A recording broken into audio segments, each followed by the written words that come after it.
खोज खबरको अरू भिडियोहरू हेर्नका लागि सब्स्क्राइब गर्नुहोस् अनि बेल आइकनलाई दबाउनुहोस्। स्वतन्त्र पत्रकारितालाई आर्थिक सहयोगको निम्ति जोइन बटन थिच्नुहोस् अनि आफ्नो राशि चुन्नुहोस्। आज दिनभरि नै सबैको नजर दिल्लीतिर थियो। दिल्लीतिर यसकारण कि दिल्लीको नर्थ ब्लकमा जिटिएबारे बैठक हुँदै थियो। जो जिटिएमा छन् उनीहरू दार्जिलिङमा गोर्खा जनमुक्ति मोर्चाका 14औं स्थापना दिवस पालन गरिरहेका थिए र भनिरहेका थिए गोर्खाल्यान्ड गोर्खाल्यान्ड भनेर। अहिले फेरि विमल गुरुङ कसरी जाँदैछन् त जिटिएको बैठकमा? जिटिएकै कुरा गर्नु थियो भने किन बनाए त यतिका सहित? जो जिटिएमा छन् उनीहरूले जो जिटिएमा छैनन्, जो जिटिएको विरोध गरिरहेका छन्, उनीहरू नै जिटिएको बैठकमा बसेपछि सायद यसरी प्रश्न गर्नु जायजै बन्द हो। जिटिएमा बस्नेहरूले यसरी प्रश्न गर्दै गर्दा दिल्लीमा जिटिएले पुग्दैन, जिटिएले जनताको आकांक्षा पुरा गर्दैन भनेरै जिटिए छाडेर गएकाहरू दिल्लीमा केन्द्रीय सचिव स्तरीय प्रशासकहरूसित जिटिएकै विषयमा बैठक गरिरहेका थिए। आज राजनैतिक इतिहासमा नै लाजमर्दो घटना भयो। किन भयो? म त्यसैबारे कुरा गर्न चाहन्छु। नमस्ते, म Manoj Bogati, black and white कार्यक्रममा यहाँहरूलाई स्वागत छ।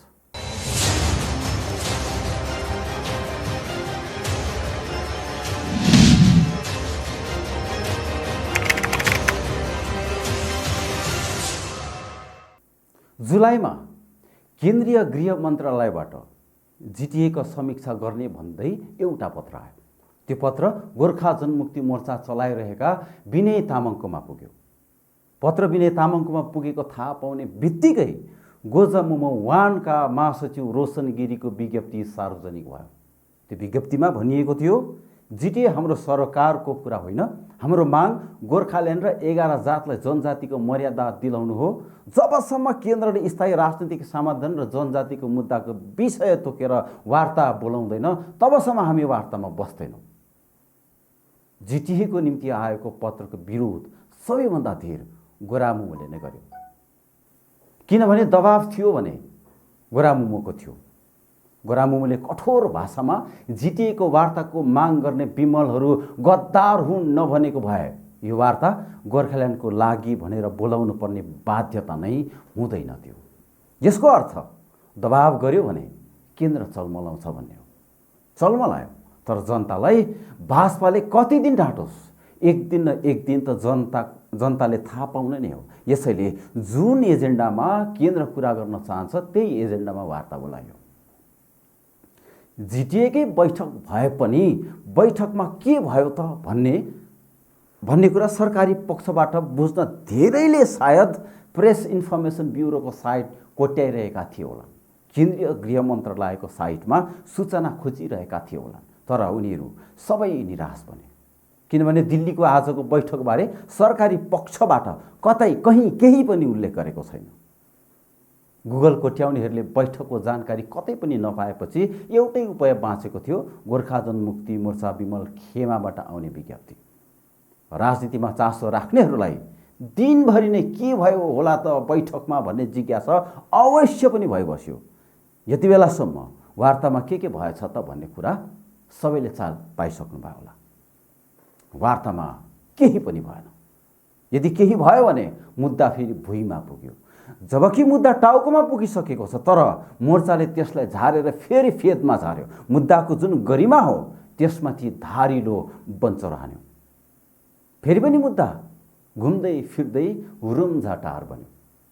विमल खेमालाई यति लाचार देखिँदैछ कि जनतामा विश्वास जगाउन अनेकौं जुक्ति गरिरहेको छ। तर उनीहरूले जति नै जुक्ति गरून्, भारतीय जनता पार्टी र केन्द्रले उनीहरूलाई आफ्नो औकात भने देखाइरहेकै छ, बारम्बार देखाइरहेको छ। यसो त भारतीय जनता पार्टीले विमल खेमा मोर्चालाई यसरी खेलाइदियो जसरी बिरालोले मुसा खेलाउँछ। मारी पनि हाल्दैन, खाइ पनि हाल्दैन, ढुकढुकी मात्र राखेर तर खेलाइबस्छ। विमल गुरुङ यस्तो स्थितिमा पुग्ला भनेर कसले सोचेका थिए होला? अब दिनोदिन विमल गुरुङ झन सङ्कटमा पुगिरहेका छन्। त्यहाँबाट निस्किने र शिर ठाडो गर्ने विमल गुरुङसित एउटै उपाय छ, त्यो हो केन्द्रले स्थायी राजनीतिक समाधानको विधेयक ल्याउनु। विमल यस्तो स्थितिमा छन् कि उनले यो विधेयकको लागि भाजपालाई दबाब समेत दिन सक्दैनन्। दबाब दिएन भने विधेयक ल्याउँदैन, विधेयक ल्याएन भने विमलको राजनीति सकिन्छ। सोझो हिसाबले हेर्नु हो भने भारतीय जनता पार्टी र केन्द्र विमल गुरुङको पक्षमा होइन, अनित थापा र विनय तामाङको पक्षमा रहेको देखिँदैछ। कसरी त? अचम्म नमान्नुहोस्। राजनीतिको प्राण कूटनीतिमा हुन्छ। कूटनीति छैन भने राजनीति बाँच्दैन। विमल गुरुङसित कुनै कूटनीति छैन, यसकारण राजनीति पनि छैन। तर केन्द्र र भाजपासित पर्याप्त कूटनीति छ। त्यो कसरी भने जुन दिन भाजपाले गोर्खाल्यान्डको विधेयक ल्याउँछ त्यो दिन विमल फेरि बाघ बनेर पहाड फर्किन्छन्। तर जति दिनसम्म भाजपा र केन्द्रले मुद्दालाई वार्तामा झार्छ र जिटिएबारे कुरा गर्छ त्यति दिनसम्म ती सबै पहलले अनित थापा र विनय तामाङहरूले भन्दै आइरहेको कुरालाई नै सत्य प्रमाणित गर्छ। विनयहरूको भनाइ छ भाजपाले छुट्टै राज्य गठन गर्दै गर्दैन। छुट्टै राज्य गठन गरेको दिनदेखि विमलको राज सुरु। तर त्यो भाजपा जसले गोर्खाल्यान्ड नामले नै बङ्गाल चुनावमा असर गर्छ भनेर मुद्दाको नाम नै स्थायी राजनीतिक समाधान बनायो, त्यो भाजपा जसले गोर्खाल्यान्डको बैठक भनेर एजेन्डा परिवर्तन गरेर जिटिए बनायो, त्यो भाजपाले यस्तो प्रकारको हरेक गतिविधि गर्नु भनेकै विनय तामाङहरूको आरोप र तर्कलाई समर्थन गर्नु, सत्यापित गर्नु। जग जाहेर छ भाजपा छुट्टै राज्यको पक्षमा छैन, न त केन्द्रको भाजपा न त राज्यको भाजपा। आज भएको वार्तालाई राज्यको भाजपाको दबाब दिएर एजेन्डा परिवर्तन गरेको विमल खेमाको तर्क छ। तर यो तर्क त्यति नै कमजोर छ कि पत्याउने आधार 1% पनि छैन। आजको वार्ताको एजेन्डा राज्यको भाजपाको दबावले गोर्खाल्यान्डबाट जिटिएमा परिवर्तन गरेको भन्ने विमल खेमाको तर्कलाई एकछिनको लागि पत्याउँ। तर जुलाईमा बोलाएको जिटिए समीक्षाको वार्ता चाहिँ त्यो त केन्द्रीय गृह मन्त्रालयले नै बोलाएको वार्ता थियो। त्यसमा त राज्य भाजपाको कुनै दबाब नै थिएन। यसको मतलब केन्द्र गोर्खाल्यान्ड होइन जिटिएकै कुरा गर्न चाहन्छ भन्ने हो। केन्द्रको यो मुसा खेलाइले घानमा परे विमल। बङ्गालको चुनावको सामुन्ने विमल गुरुङ कुन खेतको मूला हो केन्द्रको लागि? केन्द्र र राज्य दुवैका भाजपाले विमल गुरुङको राजनीति सक्ने र राज्यसितै मिलेर काम गर्ने विनय अनितको पक्षमा गतिविधि गर्ने खेल सुरु गरिसकेको छ। त्यसलाई बुझ्न सकेन भने पनि विमल गुरुङलाई खतरा छ, त्यसलाई बुझ्न सक्यो भने पनि विमल गुरुङलाई खतरा छ। कमसे कम वार्तामा गएर जिटिए खारेज त गर। कमसे कम वार्तामा गएर जिटिए खारेज त गर। यही सुझाव दिनभरि नै केही दिनदेखि नै सोसियल मिडियाभरि छाएको थियो। उनीहरूलाई लागेको थियो जिटिएको वार्तामा गएर विमल खेमाले जिटिए खारेज गरोस्। सुन्दा ठिकै हो भन्ने लाग्छ, तर यसरी जिटिए खारेज हुन्छ त? हुँदैन। किन हुँदैन त? आऊ त्यसमा पनि कुरा गरौँ। केन्द्र, राज्य र मोर्चाले सम्झौता गरेर स्थापित गरेको हो जिटिए। यसलाई जसले बनायो त्यसैले भत्काउन सक्छ। जिटिए खारेज गर्नको लागि तिनै पक्षबीच खारेजकर्ताले भ्यालिड रिजन राख्नुपर्ने हुन्छ। त्यो रिजन त्यसले राख्छ जो निर्वाचित बनेर जिटिएमा बसेका हुन्छन्। जिटिएका सभासदहरूले जिटिए सभामा सामूहिक रूपले भ्यालिड रिजन राखेर सामूहिक राजीनामा दिनुपर्ने हुन्छ। त्यसपछि जिटिए सभामा तिनै पक्ष बसेर त्यो रिजनबारे बहस गर्नुपर्ने हुन्छ। तिनै पक्षमध्ये 3 पक्षमध्ये 2 पक्षले त्यो रिजनलाई मानिलियो भने त्यो मेजोरिटीले मानेको हुन्छ। यसैले राज्य सरकारले चाहेन भने पनि त्यो खारेज गर्न सकिन्छ। तर विमल गुरुङहरू चुनाव जितेर जिटिएमा बस्दा विधि अनुसार त्यो काम नै गरेनन्। त्यसकारण जिटिए खारेज भएन। उनीहरूले पद छाडेर गएका हुन्, तर सरकारलाई जिटिए चलाउनु पर्ने भयो। त्यसैले विनय तामाङ अनि अनित थापालाई जिटिए चलाउन राज्यले नोमिनेट गरेको। अब साँच्चै नै जिटिए खारेज गर्नुपर्छ भने जिटिएको चुनाव हुनुपर्छ। जिटिएलाई साँच्चै नै खारेज गर्नु हो भने जिटिएको चुनाव हुनुपर्छ। जिटिएमा निर्वाचित सदस्यहरू, सभासदहरू हुनुपर्ने हुन्छ। जसले पनि जिटिए चुनाव जित्छन् उनीहरूले विधि अनुसार जिटिए सभामा भ्यालिड रिजन राखेर जिटिए खारेजको प्रस्ताव ल्याउनु पर्ने हुन्छ। त्यसपछि त्यो प्रस्ताव दुवै सरकारमा राख्नुपर्ने हुन्छ। जिटिए चलाउनेले भ्यालिड रिजन राखेर पठाएको प्रस्तावलाई केन्द्रले अमल गर्नै पर्ने हुन्छ। त्यसपछि जिटिएको समीक्षा वा त्रिपक्षीय बैठक बस्नुपर्ने हुन्छ। त्यहाँ केन्द्र र जिटिए पक्षले जिटिए खारेजीको लागि राखिएका भ्यालिड रिजनलाई मानिलियो भने राज्यको इच्छा छैन भने पनि जिटिए खारेज हुन्छ। एउटा पार्टीको कार्यकारी अध्यक्ष लोपसाङ लामाले जिटिए खारेज हुनुपर्छ भनेर केन्द्रमा रिपोर्ट राख्दा केन्द्रका अधिकारीहरूले के सोच्यो होला त्यो सोच्नुहोस्। जिटिए खारेज गर्ने जुन प्रक्रिया छ त्यो नगरेपछि एउटा दलको कार्यकारी अध्यक्षले जिटिए खारेजीको प्रस्ताव राख्दा अधिकारीहरूले गोर्खाका नेताको बौद्धिकतामाथि कस्तो दृष्टिकोण राख्यो होला नि त। जुन विधिबाट जानुपर्ने त्यसरी नै जानको लागि जुन विधिबाट जाँदा जिटिए खारेज हुन्छ त्यो विधिबारे विमल खेमा जानकार हो भने स्पष्ट हुन्छ। विमल गुरुङ जिटिएको सभामा जानु भनेको जिटिएको चुनाव गराऊ, हामी चुनावमा भिड्न चाहन्छौँ भन्नु हो। किनभने जिटिए चुनाव गर्यो भने जिटिएले निर्वाचित सदस्यहरू पाउँछन्।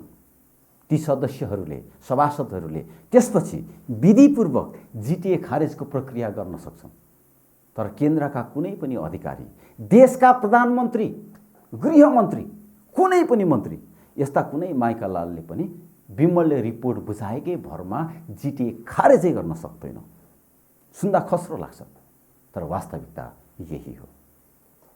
जिटिएको सभामा विमल गुरुङ किन गएका हुन् त त्यो छर्लङ्ग छ। विमल जिटिएको चुनाव चाहन्छन्, चुनाव जितेर जिटिए खारेज गर्न चाहन्छन् र त्यसपछि गोर्खाल्यान्डको लागि दबाब बनाउन चाहन्छन्। तर आजको स्थितिमा यो सबैभन्दा लठुवा राजनीति हो। किनभने गोर्खाल्यान्डको लागि जिटिए बाधा नै होइन, न त यो संवैधानिक निकाय नै हो जसको कानुन संशोधन गर्न परोस्।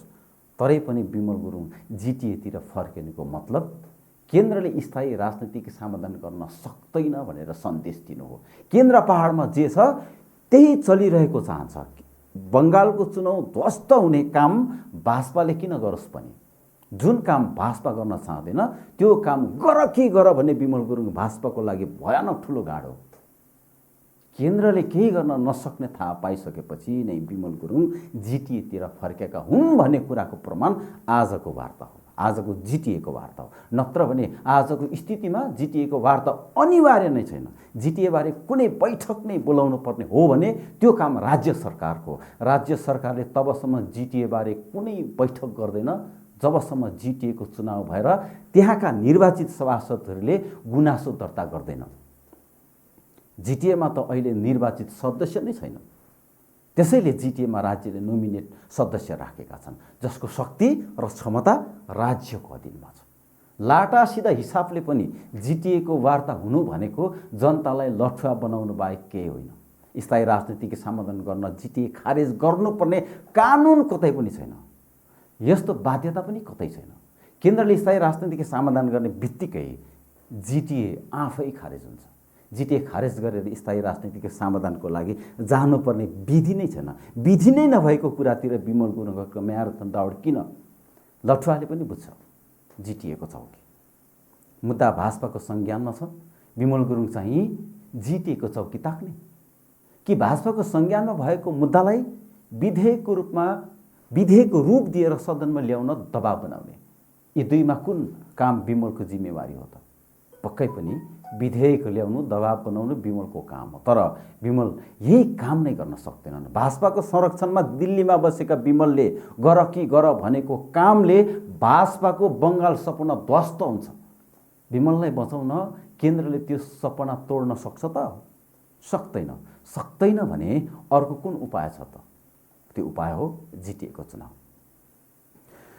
आरजिआईले 3 पल्ट खारेज गरिसकेको छ 11 जातलाई दिने भनिएको जनजातिको मुद्दा। आरजिआईले मानदण्ड अनुसार रिपोर्ट नआएसम्म यसलाई खारेज गर्छ। यसैले 11 जातलाई जनजाति बनाउने सम्भावना कतै पनि छैन। बाँकी रह्यो स्थायी राजनीतिक समाधान। यो समाधान गर्ने बित्तिकै बङ्गालको चुनाव ध्वस्त हुन्छ। भाजपासित रहेको अप्सन भनेकै विमललाई मुसा जस्तो खेलाउनु हो, जो खेलाइरहेको छ। भाजपाले जति विमललाई मुसा जस्तो खेलाउँछ त्यति यता पहाडमा भने विनय अनितको हात बलियो हुन्छ। भाजपाले नजानिदो पाराले विनय अनितकै हात बलियो पारिरहेको छ। भाजपाको दूरगामी राजनीति के हो भने बङ्गालको कारण भाजपाले स्थायी राजनीतिक समाधान वा छुट्टै राज्य गोर्खाल्यान्ड गठन नै गर्न सक्दैन। छुट्टै राज्य गोर्खाल्यान्ड गठन नै गर्न नसकेपछि पहाडको लागि बङ्गाल अधीनस्थ कुनै व्यवस्थाकै परिकल्पना भाजपालाई गर्नुपर्ने हुन्छ। त्यो 6औं अनुसूची पनि हुनसक्छ वा कुनै व्यवस्था पनि हुनसक्छ। यी कुरा विमलको मुद्दा होइनन्। यी दुवै कुरा विमलको मुद्दा होइनन्। यसैले भाजपालाई विमल बोकिबस्नुमा फाइदा नै छैन। फाइदा त जो सरकारसित मिलेर राज्य सरकारसित मिलेर काम गर्न चाहन्छ उसैसित भविष्यमा डिल गर्नुमा छ। भाजपा जस्तो राजनीतिक हिसाब किताब राख्ने दलले फाइदा हेर्छ कि नोक्सान? सागर पोखरेलहरू त्यसै भन्दैनन् गोर्खाल्यान्डको विकल्प खोज नत्र धोका पाइन्छ भनेर। विमलसित कुनै फाइदा नै छैन भने भाजपासित बाँचेको अप्सन भनेको मुसा जस्तो खेलाउनु हो। त्यसैले विमललाई मुसा जस्तो खेलाएर भविष्यमा डिल गर्न सक्ने विनय अनितको हात भाजपाले बलियो गरेको हो भने विमल गुरुङको अवस्था के होला त? यसैले यदि वार्ता नै हुनुपर्छ भने प्रशासनिक स्तरमा होइन, सचिव स्तरमा होइन, राजनैतिक स्तरमा हुनुपर्छ। जबसम्म राजनैतिक स्तरमा वार्ता सुरु हुँदैन तबसम्म विमल गुरुङको अस्तित्व खतरामा छ। यसै पनि आजको वार्ता सरकारी वार्ता हुँदै होइन, किनभने यो वार्ताको जिकिर सरकारी रूपमा कतै उल्लेख छैन। भाजपाको मेनिफेस्टोमा मुद्दा पुगिसकेको छ। विमल गुरुङहरू भने प्रशासनिक अधिकारीहरूलाई हाम्रो मुद्दा धेरै पुरानो हो भनेर बुझाइरहेका छन्। कस्तो अचम्म! मुद्दाबारे केन्द्रले अलरेडी बुझिसकेको छ। बुझेको छ र त मेनिफेस्टोमा छ। बुझिसकेकोलाई पनि घरिघरि मुद्दाबारे बुझाइ बस्नु जस्तो लठुवा राजनीति किन गरिरहेछ विमल गुरुङ? दिल्लीमा बसेका विमल गुरुङ रोशन गिरीहरूले अहिलेसम्म केन्द्रीय गृहमन्त्री अमित शाहलाई अनेकौं पल्ट मुद्दाबारे कुरा गरिसकेका हुन्। उनीसितै सल्लाह गरेर नै मुद्दा मेनिफेस्टोमा हालिसकेका हुन्। फेरि उनैलाई मुद्दाबारे बुझाउन प्रशासनिक अधिकारीहरूलाई ज्ञापन चढाउनु जस्तो लठुवा राजनीति गरेर किन गोर्खा नेतृत्व क्षमताको बदनाम गरिरहेछन् विमल गुरुङहरू? त्यसो नगरेर शीघ्र नै विमल गुरुङले देशभरिका स्टेक होल्डरहरूलाई एउटा मञ्चमा ल्याउनुपर्छ।